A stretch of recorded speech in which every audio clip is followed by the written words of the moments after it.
अस्सलाम वालेकुम, मैं हूं इस्माइल और आप देख रहे हैं स्मैश कोड। आज की इस वीडियो में हमने रिएक्ट.जेएस को ही पढ़ना है, जैसे कि हमने उसके पहले शुरू की हुई है। आज के इस लेक्चर में हम थोड़ा सा और सिंटैक्स को पढ़ेंगे कि फंक्शनल कंपोनेंट्स क्या होते हैं, कंपोनेंट्स न्यू बनाते कैसे हैं, और हम आज का जो नया टॉपिक है वो है प्रॉप्स, कि हम प्रॉपर्टीज एक कंपोनेंट से दूसरे कंपोनेंट में पास ऑन कैसे करते हैं। तो चलते हैं वीडियो पे और कोड करके देखते हैं कि ये सारी चीज़ें हमारे कैसे होंगी।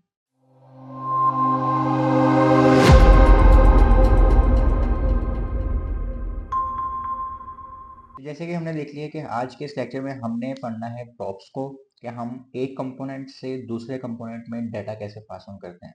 ठीक है, तो सबसे पहले प्रॉप से भी पहले हम देखते हैं कि फंक्शनल कंपोनेंट बनते कैसे हैं। जैसे कि हमने पिछले लेक्चर में देखा था कौन सी फाइल किस काम के लिए होती है। इस लेक्चर में पहले थोड़ा सा सिंटैक्स देख लेते हैं और उसके बाद हम प्रॉप्स के ऊपर शिफ्ट होंगे। ठीक है, तो कोड में जाकर देखते हैं क्योंकि इससे हमें इतनी ज़्यादा समझ नहीं आएगी। अच्छा जी, यहाँ पे हम अपने कोड में आ जाते हैं, वापस अपना टर्मिनल खोलते हैं और अब हमने npm इंस्टॉल नहीं करना क्योंकि हमारे पास नोड मॉड्यूल इंस्टॉल्ड है।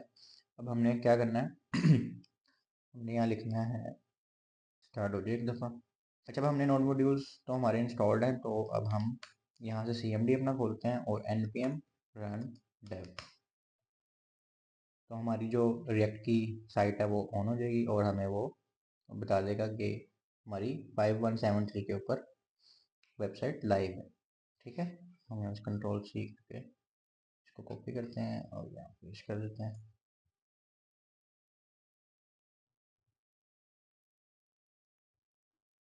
तो ये हमारे पास लिखा आ गया हेलो वर्ल्ड स्माइल, ये हमारा जो कोड है। ठीक है, अब हमने देखना है कि फंक्शनल कंपोनेंट्स क्या होते हैं। फिलहाल के लिए हम इसको इंपोर्ट को ख़त्म कर देते हैं। तो अब हमारे पास क्या रह गया, एक फंक्शन का कंपोनेंट। अगर आप इसको देखें ध्यान से तो ये एक जावास्क्रिप्ट का फंक्शन ही है। ठीक है, इसको मैं सारे को ख़त्म कर दूँ अगर, तो हमने कंपोनेंट कैसे बनाना है, यानी कि हमारे पास फाइल्स काफ़ी सारी हैं ना। ये src के अंदर हम यहाँ पे app.js के अंदर, jsx के अंदर, ठीक हो गया। तो हम देखते हैं कि अभी हमने नया कंपोनेंट बनाना हो तो हम उसको कैसे बनाएंगे। तो हमने सिंपल एक फंक्शन लिखना है। ठीक है, फंक्शन लिखने के बाद जैसे भी हम फंक्शन लिखते थे और उस फंक्शन का नाम रख देना है हमने कोई भी। अब जैसे ऐप था ना नाम, हमने ऐप रख दिया। बस क्या देखना है कि जो सबसे पहला लेटर है वो आपका कैपिटल होना चाहिए। ठीक हो गया, सबसे पहला लेटर आपका कैपिटल होना चाहिए और इसके अलावा कुछ भी नहीं। अच्छा, इसके अंदर अब हमने क्या करना है, सिंपल जो फंक्शन था हम उसके अंदर यहाँ पे जाके लॉजिक लिखने लग जाते थे। इसमें से आपने क्या करना है, रिटर्न लिखना है और उसको एक ब्रैकेट देनी है और फिर उसके अंदर आपने जो भी लिखना है वो लिखेंगे आप। जैसे मैं ये डिव लिख लेता हूँ।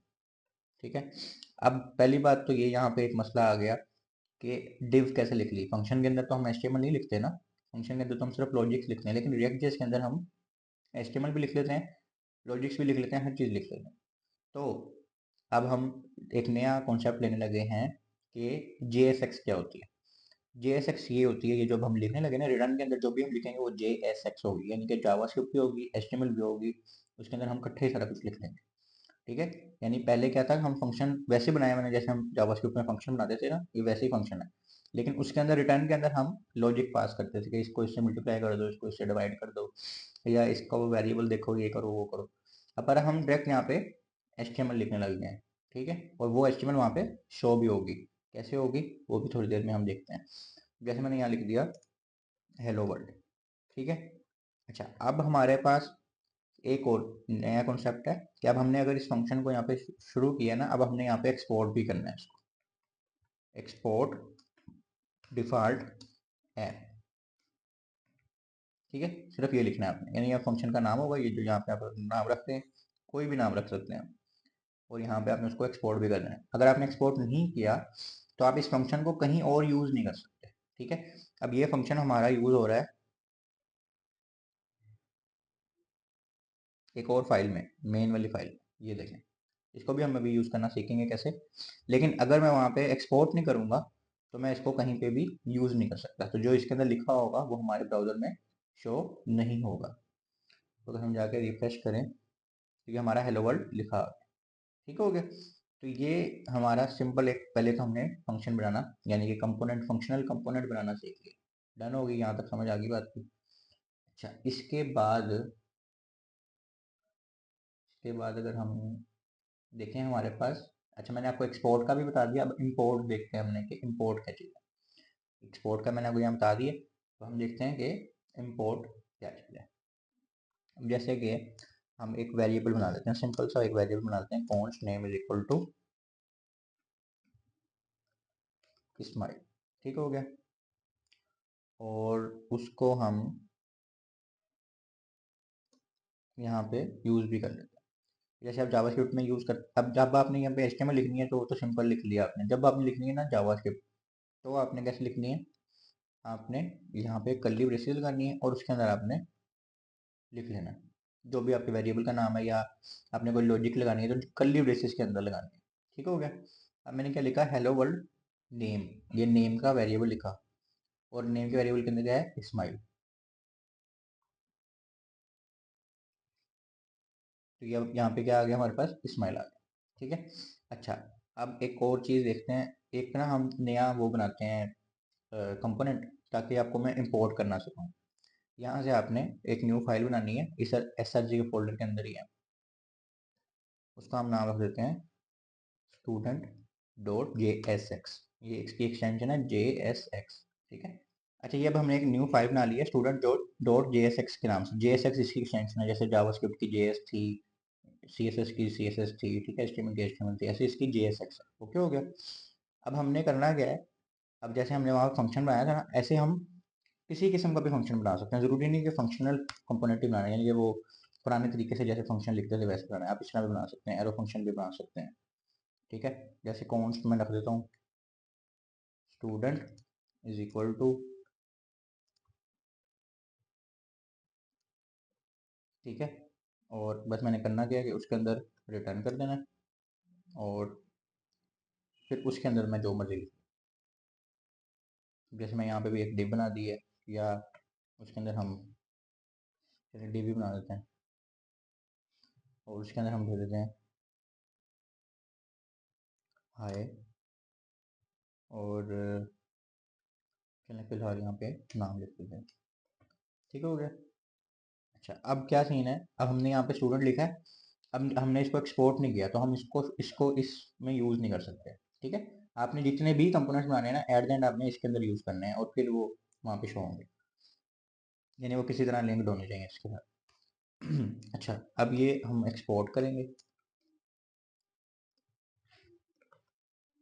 तो अब हम इसको यूज़ कर सकते हैं। अभी भी देखें, वो हाई स्माइल कहीं भी शो नहीं हो रहा, ये हेलो वर्ल्ड तो हमारा ऐप वाली फाइल से आ रहा है। तो अब हमने इसको इंपोर्ट करना है इस फाइल में, तो वो हम कैसे करेंगे, हम इसको इधर लिखेंगे इंपोर्ट। ठीक है, क्या इंपोर्ट करना है, स्टूडेंट, ठीक है, फ्रॉम, और इसका पाथ दे देंगे, इधर कॉमा लगा के पाथ, जैसे हम इमेज का पाथ देते चाहिए किसी फाइल का। तो अब हमने इसको कहा कि डॉट स्लैश, उसमें अंदर यहाँ तीन चीज़ें पड़ी हैं, एसेट्स का फोल्डर पड़ा है, स्टूडेंट पड़ा है, और मेन की फाइल पड़ी है, जैसे ऐप, ये चीज़ें पड़ी हुई है ना, तो उसमें हमने उसकी फाइल का नाम लिख दिया। ठीक है।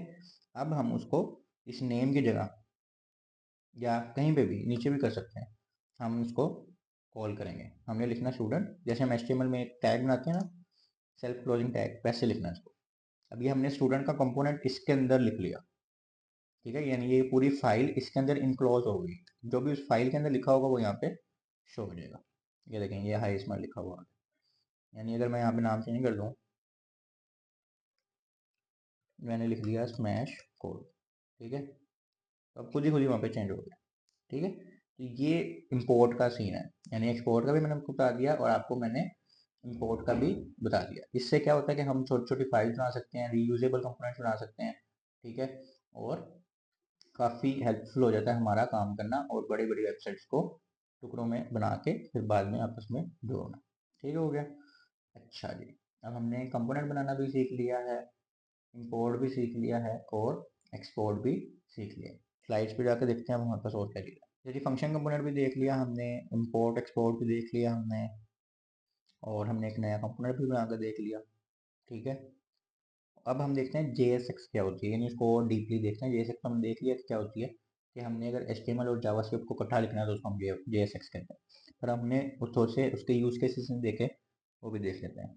अच्छा जी, सबसे पहले हम एक वेरिएबल वाला तो हमने पहले से JSX में देख लिया, कि अगर हमने एक वेरिएबल बनाया है और हमने उसको यहाँ पे यूज़ करना है तो हमने देख लिया कि कैसे यूज़ करना है। ठीक है। अच्छा, उसके बाद हमारे पास एक और कह लेंगे एग्जांपल है मैथ के हवाले से ही, कि हमने डायरेक्ट जावास्क्रिप्ट में ही मैथ करनी होती है, हम प्लस माइनस कर लेते हैं, तो हम यहाँ पे भी कर लेते हैं माई एज इज, और यहाँ पे हम ब्रैकेट लगाते हैं, और मैं यहाँ पे कोई भी कैलकुलेशन कर सकता हूँ, जैसे 30 - 5। अभी हालांकि एचटीएमएल के अंदर तो नहीं ना होती जावास्क्रिप्ट इकट्ठी, लेकिन इसके अंदर हम ये सारा कुछ कर सकते हैं। तो अब ये 30 - 5 एक्चुअल कैलकुलेट होगा, और हमें यहाँ पे ये देखें एज नज़र आ गई। तो यानी कि हम डायरेक्ट जावास्क्रिप्ट भी इसमें लिख सकते हैं, इसी को JSX कहते हैं। ठीक हो गया, मैथ हो गया। उसके अलावा हम फंक्शन भी बना के डायरेक्ट यहाँ पे कॉल कर सकते हैं, और कंडीशन लगा सकते हैं। जैसे मैं एक वेरिएबल बना लेता हूँ, is logged in is equal to false. ठीक हो गया, और अब हम यहाँ पे इसको यूज़ करते हैं, यहाँ पे हम ब्रैकेट लगा दी, और हमने लिखा वो जो हमारा टर्नरी ऑपरेटर हम जावास्क्रिप्ट में पढ़ा था। अगर आपने जावास्क्रिप्ट नहीं पढ़ी है बिल्कुल भी, तो ऊपर राइट टैग में उसकी पूरी प्लेलिस्ट आ रही होगी, आपने वो जाके देख लेनी है, ताकि आपको यहाँ पे जावास्क्रिप्ट के कम से कम कनेक्शन समझ आए। अच्छा जी, हमने लिखा इज लॉग्ड इन, और टर्नरी ऑपरेटर को कहा हमने कि अगर तो ये ट्रू है, अगर तो ये ट्रू है तो वहाँ पे शो करवा दो यस, और अगर वो फॉल्स है तो वहाँ पे शो करवा दो नो। इसको हमने इसके अंदर शो, ठीक हो गया। और अब हम जाकर देखते हैं कि क्या सीन। हमने इसको क्या कहा है कि इज लॉग्ड इन, अगर तो ये वेरिएबल ट्रू है तो यस शो करा दो, अगर ये वेरिएबल फॉल्स है तो नो, यानी यहाँ से वो वैल्यू देखेगा ट्रू फॉल्स की, और वो हमें शो करवा देगा। और हम इसको, अच्छा अब ये देखें तो लिखा आ रहा है नो, ये नो हमारा कहाँ से आ रहा है, इधर से। अगर हम इसको कर दें ट्रू, तो यहाँ पे यस लिखा आ गया। अब यानी कि हम जावास्क्रिप्ट भी उसके अंदर ही कर रहे हैं, एचटीएमएल के अंदर अंदर ही हम सारा कुछ कर रहे हैं। इसी तरह हम ऑब्जेक्ट्स को भी यहाँ पे पूरा लेके और नीचे अपने ऑब्जेक्ट्स की वैल्यूज यहाँ पे शो कर सकते हैं, जैसे user dot email, user dot name, जिस तरह भी हम पहले सारा करते थे। यानी कि इन शॉर्ट आप पूरी जावास्क्रिप्ट भी इसके अंदर यूज़ कर सकते हैं, और डायरेक्ट एचटीएमएल के अंदर ही यूज़ कर सकते हैं। तो काफ़ी ज़्यादा आसानी हो जाती है हमें जिसमें इस चीज़ की। चलिए ये हमने देख लिया, और इसके बाद हमारे पास है जी प्रॉप्स, जो एक्चुअल हमारा आज का टॉपिक है। प्रॉप्स का मतलब है properties. Props use to send data parent to child, read only, can not be send by child, example student name लोडी। इसका सीन ये है कि अगर हमने एक बात हम कर रहे हैं कि हम यूजेबल कंपोनेंट्स बना रहे हैं, यूजेबल कंपोनेंट्स बना रहे हैं, तो अगर तो हमने कंपोनेंट बनाया और उसको हम दूसरे कंपोनेंट में यूज कर रहे हैं, और सेम टू सेम यूज करी जा रहे हैं, तो उसका तो कोई फायदा ही नहीं फिर। ठीक है, तो रीयूजेबल तो ना हुआ ना, वो तो एक कंपोनेंट बनाया, अगर मुझे 36 कंपोनेंट्स चाहिए तो मैं 36 बनाऊंगा।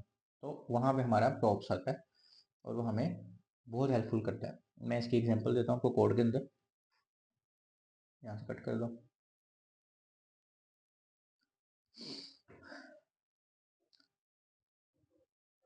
यहाँ शुरू कर। अच्छा, यहाँ पे अगर हमारे पास लिखा हो माई नेम, एक second, my name is Mohammad Ismail. ठीक है, अब हमने सपोज करते हैं कि ये एक हमारा कंपोनेंट है, और हमने उसको वहाँ पे यूज़ किया हुआ। यहाँ पे हमारे पे लिखा है my name is Mohammad Ismail. अब लेट्स सपोज कि हमने यही कंपोनेंट, मतलब कि हमने, हमारे पास 5-6 बंदे हैं और हमने सबके नाम रेंडर करने हैं। ठीक है, और वो डायनेमिक है नाम, हमें नहीं पता, हम वो पास ऑन करेंगे। तो इसका मतलब ये है कि हमें स्टूडेंट की 6 फाइलें बनानी पड़ेंगी ना? नहीं, हम क्या करेंगे, हम इसको डायनामिक कर देंगे। अब इसको डायनामिक कैसे करेंगे, हम पहले ऐप में जाएंगे, जहाँ पे हमने स्टूडेंट लिखा है ना, हम वहाँ पे लिखेंगे name is equal to Ismail. Okay हो गया। और यहाँ पे हमने क्या, अब ये नेम इस्माइल हो गया। अभी मैं एक के शब्द आता हूँ, फिर बाद में आपको ज़्यादा के साथ बताऊँ। यहाँ पे हमने नाम खत्म कर दिया, वहाँ पे हम पूरा नाम लिख देते हैं।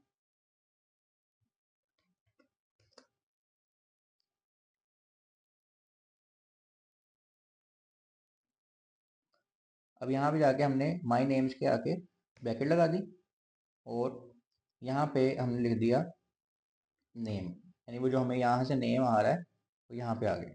अब क्योंकि हम ये स्टूडेंट को नेम दे रहे हैं, तो हमें पहले स्टूडेंट के अंदर नेम लेना पड़ेगा ना, यहाँ पे एज अ पैरामीटर लेना पड़ेगा, क्योंकि देखें अभी नेम के ऊपर कट लगा हुआ है, उसको मिल नहीं रहा नेम कहीं पे। तो हमें पहले यहाँ पे प्रॉप्स लेनी पड़ेंगी। ठीक है, यहाँ पे आप कुछ भी लिख सकते हैं, लेकिन प्रॉप्स लिखेंगे तो वो ज़्यादा अच्छी प्रैक्टिस होगी। आपने प्रॉप्स लिख दिया। अब प्रॉप्स हमें मिल रही हैं, क्या मिल रही हैं, ये नेम, और भी हो सकती हैं, एक से ज़्यादा भी हो सकती हैं। अब प्रॉप्स मिल रही है, अब यहाँ पे आपने करना क्या है, आपने लिख देना है प्रॉप्स डॉट नेम, यानी प्रॉप्स में जो भी चीज़ मिल रही है उसको नेम में लेके जाओ, और नेम में अगर मिल रहा है कुछ तो वो यहाँ पे शो करवा दो। अब अगर हम रिफ्रेश तो नहीं करने की जरूरत, अच्छा इसमें रिफ्रेश करने की जरूरत नहीं, क्योंकि आपका सर्वर चल रहा होता है तो ये खुद ही रिफ्रेश कर देते हैं जब भी कोई चेंज आता है। तो देखें उसने माई नेम इज़ मोहम्मद इसमें लिख दिया। अगर अभी हम इसको ये प्रॉप्स नहीं लेते सपोज कर, तो वहाँ पे नेम नहीं आएगा, बल्कि वो चला ही नहीं, सारा कंपोनेंट ही नहीं चला। ठीक है, तो या फिर हम यहाँ पे ये देखें माई नेम इज तक लिखा आ गया, लेकिन आगे नाम नहीं लिखा है। तो यानी कि ये हमने क्या किया, एक कंपोनेंट से, ये पेरेंट कंपोनेंट है, ये चाइल्ड कंपोनेंट है। जिस कंपोनेंट में आप दूसरे कंपोनेंट को यूज करें उसका पेरेंट हो गया ना, तो ये इस चाइल्ड कंपोनेंट को हमने नेम पास ऑन किया। अब एक और बात सपोज करते हैं कि अब हमने एक तो चीज़ कर ली है, तो हम ऐसे भी डायनामिक कर सकते थे ना, एक नाम तो नहीं हमने डायनामिक करना। तो हमने अगर काफ़ी सारे नाम करने हैं, ये उसके लिए, जैसे कि यहाँ पे हम लिख देते हैं वकास, यहाँ पे हम लिख देते हैं अली, यहाँ पे हम लिख देते हैं सुफियान। ठीक है, तो इस तरह हमने अब क्या किया, डायनामिक नेम हमने पास ऑन किया, और वो पूरी पूरी फाइल जनरेट नहीं होगी। अब देखें, अभी तो वो एक अलग चीज़ है कि हमारे पास उस फाइल में है ही एक लाइन, लेकिन यहाँ पे आपके पास 3600 लाइनें होंगी, तो वो 3600 लाइनें डायनामिकली ही आएंगी उस नेम के हिसाब से, जहाँ जहाँ आपने वो नेम यूज़ किया होगा। ठीक है, तो ये हमारे पास इस तरह शो हो रही है। और अब सपोज करते हैं हमने किसी में एज भी पास करनी है, तो हम क्या करेंगे, age is equal to numbers, ये जो कुछ भी टेक्स्ट लिखना हो तो उसके लिए ये, अगर कोई नंबर लिखना हो तो उसके लिए ये कर्ली ब्रेसेस। अब हमने प्रॉप्स डॉट नेम आ गया, और एक और ब्रैकेट लगाएंगे, और प्रॉप्स डॉट एज, यानी जहाँ जहाँ एज शो करनी हो वहाँ वहाँ एज भी शो कर दो।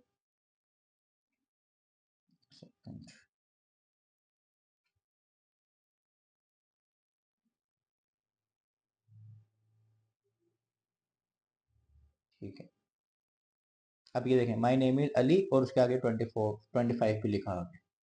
ठीक है, तो बाकी सबके साथ नहीं आ रहा, तो ये हमारा डायनेमिकली सारा काम हो रहा है, और इससे हमारा काम बहुत ज़्यादा आसान हो। अब हमने कंपोनेंट तो एक दफ़ा बनाया, लेकिन उसको 4 दफ़ा यूज़ कर लिया, और डिफरेंट नामों के साथ यूज़ किया, डिफरेंट एज के साथ, डिफरेंट पैरामीटर्स के साथ यूज़ किया। तो ये है प्रॉप्स की पावर, और इससे हमारा काम बहुत ज़्यादा आसान हो जाता है। इसको देने का तरीका ये भी है जो मैंने भी यूज़ किया, प्रॉप्स डॉट टेम और प्रॉप्स डॉट एज। अदरवाइज आप इसकी जगह, यानी अपने यहाँ प्रॉप्स ना लिखें, यहाँ पे एक कर्ली ब्रेसेस लगाएं, और आपके पास वहाँ पे जो जो चीज़ें आ रही है, नेम आ रहा है और एज आ रही है, आप ये लिखें, और यहाँ पे आपको प्रॉप्स लिखने की जरूरत नहीं पड़ेगी दोबारा दोबारा। यानी आपको अगर पता है आपके पैरामीटर्स कौन कौन से हैं और आपने कौन कौन से यूज़ करने हैं, तो आप सारों को ऊपर सिर्फ बता दें, और यहाँ पे सिर्फ नेम और एज भी लिखेंगे, तो आपका सारा काम चल जाएगा। ठीक है, हमें यहाँ से 3 भी दे सकते हैं, किसी और में भी दे सकते हैं, जैसे मैं यहाँ दे देता हूँ gender is equal to male. और अब हमने कहीं पे जेंडर यूज़ नहीं किया तो वहाँ पे वो शो नहीं होगा। पहले हमने यहाँ से पास तो कर दिया, वहाँ पे रिसीव भी करना है, तो यहाँ पे हम लिख देंगे जेंडर। ठीक है, अब वो जेंडर भी हमने यहाँ पे रिसीव कर लिया, तो अब जिसमें जेंडर होगा वो आ गया, ये मेल लिखा आ गया वो कास्ट के साथ। ठीक हो गया, तो इस तरह हम अपने प्रॉप्स के साथ खेल सकते हैं, और उसमें हम डिफरेंट चीज़ें कर सकते हैं, और पास भी कर सकते हैं डाटा, डिस्ट्रक्ट भी मैंने करके आपको दिखा दिया। तो ये हमारा आज के लेक्चर में चीज़ें थी। तो ये हमारे आज के लेक्चर की चीज़ें थी, जिसमें हमने थोड़ा सा सेंटेक्स देख लिया, फंक्शनल कंपोनेंट्स को देख लिया कैसे बनते हैं, प्रॉप्स कैसे पास करते हैं, एक से ज़्यादा प्रॉप्स कैसे पास करते हैं।